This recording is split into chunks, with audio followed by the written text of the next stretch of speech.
আজকের পর্বের বিষয় হলো 2026 সালে 1433 বঙ্গাব্দে বাংলার প্রথম পূর্ণিমা বৌদ্ধ পূর্ণিমার পূর্ণাঙ্গ সময়সূচি। পূর্ণিমা তিথি কখন লাগবে, কখন ছাড়বে, পূর্ণিমার নিশি ও ব্রত উপবাস পালন কবে করা হবে, পূর্ণিমা তিথিতে গঙ্গা স্নান ও শ্রী শ্রী সত্যনারায়ণের ব্রত ও পূজার পূর্ণাঙ্গ সময়সূচি। মা লক্ষ্মীর কৃপা পেতে প্রদীপ দিয়ে করুন এই নিয়মটি, যার ফলে সংসারে কোনোদিনও অভাব থাকবে না। বৈশাখ মাসে পূর্ণিমায় জন্মগ্রহণ করেছিলেন গৌতম বুদ্ধ। পরবর্তীকালে এই দিনই তিনি জ্ঞান প্রাপ্ত করেন। ঠিক এই কারণেই এই পূর্ণিমা দিনটি বুদ্ধ পূর্ণিমা নামে পরিচিত।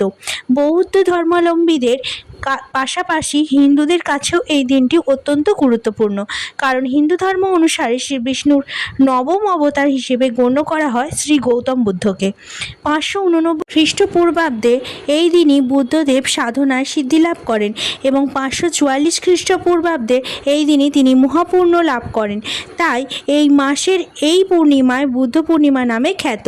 এই মাসের পূর্ণিমাতেই মহানির্মাণ লাভ করেছিলেন কপিলাবস্তুর রাজা সত্যধনের পুত্র সিদ্ধার্থ। রাজপুত্র থাকা সত্ত্বেও রাজপরিবারের বিলাসবহুল জীবন ত্যাগ করে নেমে এসেছিলেন রাস্তায়, উপলব্ধি করেছিলেন প্রকৃত জীবনকে। বৈশাখ মাসের পূর্ণিমাতেই গৃহত্যাগী রাজকুমার মহানির্মাণ লাভ করেন এবং তারপরে তিনি গৌতম বুদ্ধ নামে সর্বত্র পরিচিত হন। তিনি তথাগত নামেও পরিচিত ছিলেন। তার 2500 বছর আগে বুদ্ধি জ্ঞান লাভ করার পর গৌতম বুদ্ধ তার শিষ্যদের মধ্যে যে ধর্ম প্রচার করেছিলেন তা বৌদ্ধ ধর্ম নামে পরিচিত। তার ধর্মের মূল কথা হচ্ছে অহিংসা, দয়া ও ভালোবাসা। 2026 সালে 1433 বঙ্গাব্দে বুদ্ধ পূর্ণিমা বা বৈশাখী পূর্ণিমার পূর্ণাঙ্গ সময়সূচি। তিথি শুরু হবে 30 এপ্রিল 2026, বাংলার 16ই বৈশাখ 1433 বৃহস্পতিবার রাত্রি 8টা 29 পর থেকে। পূর্ণিমা তিথি সমাপ্ত হবে 1 মে 2026, বাংলার 17ই বৈশাখ 1433 শুক্রবার রাত্রি 9টা 39 মধ্যে। 2026 সালের 1433 বঙ্গাব্দে পূর্ণিমার নিশি পালন করা হবে 30 এপ্রিল 2026, বাংলার 16ই বৈশাখ 1433 বৃহস্পতিবার। বুদ্ধ পূর্ণিমার ব্রত উপবাস পালন করা হবে 1 মে 2026, বাংলার 17ই বৈশাখ 1433 শুক্রবার। বৈশাখী পূর্ণিমার দিন শ্রী শ্রী সত্যনারায়ণ ও ব্রত ও পূজা অনুষ্ঠিত হবে 1 মে 2026, বাংলার 17ই বৈশাখ 1433 শুক্রবার।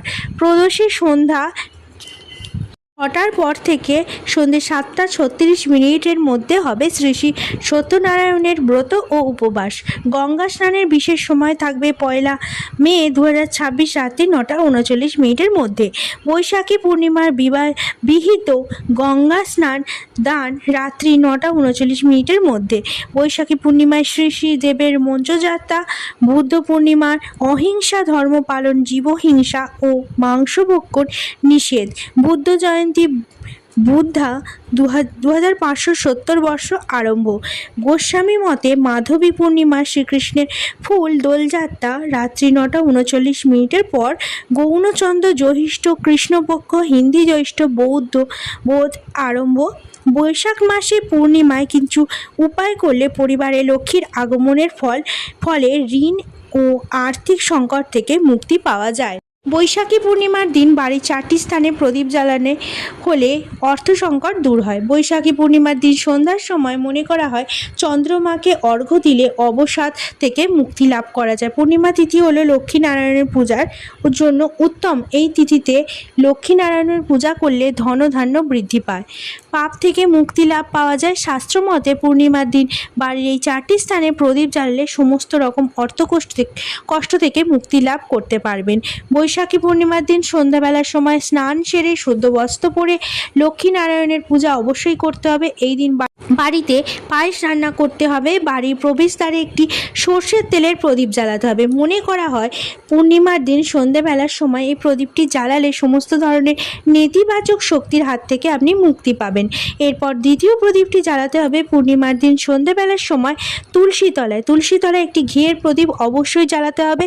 প্রচলিত বিশ্বাস অনুযায়ী এর ফলে মা লক্ষ্মী দেবী প্রসন্ন হন এবং সমস্ত ধরনের ঋণ ও অর্থাভাব থেকে মুক্তি লাভ করতে পারেন। এরপর সবথেকে গুরুত্বপূর্ণ প্রদীপটি জ্বালাতে হবে বাড়ির ঠাকুর ঘরে। এই দিন বাড়ির ঠাকুর ঘর পরিষ্কার পরিচ্ছন্ন করে নেওয়ার পর সন্ধেবেলার সময় একটি ঘিয়ের প্রদীপ জ্বালাতে হবে। এই ঘিয়ের প্রদীপের মধ্যে 2টি লবঙ্গ, একটি কয়েন এবং একটি কড়ি দিতে হবে। এই প্রদীপটিকে লক্ষ্মীনারায়ণের সামনে বৈশাখ মাসের সন্ধেবেলার সময় জ্বালাতে হবে। এই প্রদীপটি বাড়িতে জ্বালিয়ে রাখতে পারলে বাড়িতে সুখ সমৃদ্ধি বজায় থাকে, তাই চেষ্টা করবেন এই প্রদীপটিকে সারা রাত জ্বালিয়ে রাখার। এই প্রদীপটিকে বৈশাখী পূর্ণিমার দিন নিভে যেতে দেবেন না। চতুর্থ প্রদীপটি জ্বালাবেন বাড়ির রান্নাঘরে। এই তিথিতে বাড়ির রান্নাঘরে যদি একটি ঘিয়ের প্রদীপ আপনি জ্বালাতে পারেন তাহলে মা অন্নপূর্ণা দেবী প্রসন্ন হন এবং বাড়ির অন্ন ভাণ্ডার কখনোই খালি হবে না। বৈশাখী পূর্ণিমার দিন বাড়ির এই 4টি স্থানে প্রদীপ জ্বালাতে পারলে মা লক্ষ্মীকে প্রসন্ন করতে পারবেন। এরপর লক্ষ্মীনারায়ণ পূজা করতে হবে, মা লক্ষ্মীকে পায়েসের ভোগ অর্পণ করতে হবে। এরপর লক্ষ্মীনারায়ণকে পুষ্পাঞ্জলি অর্পণ করতে হবে। পুষ্পাঞ্জলি অর্পণ করে নেওয়ার পর ওম শ্রীং লক্ষ্মী বাসুদেবায় নমঃ নমঃ এই মন্ত্রটি 108 বার জপ করতে হবে। এরপর লক্ষ্মীনারায়ণের বিধিবৎ আরতি করবেন। এই দিন বাড়িতে অবশ্যই কর্পূর জ্বালাবেন। এই ছোট উপায়টি করার মাধ্যমে বৈশাখী পূর্ণিমার দিন মা লক্ষ্মীর কৃপায় সমস্ত রকমের অর্থাভাব দূর হবে। আশা করি আপনাদের ভিডিওটি উপকারে আসবে। সম্পূর্ণ ভিডিওটি দেখার জন্য অসংখ্য ধন্যবাদ।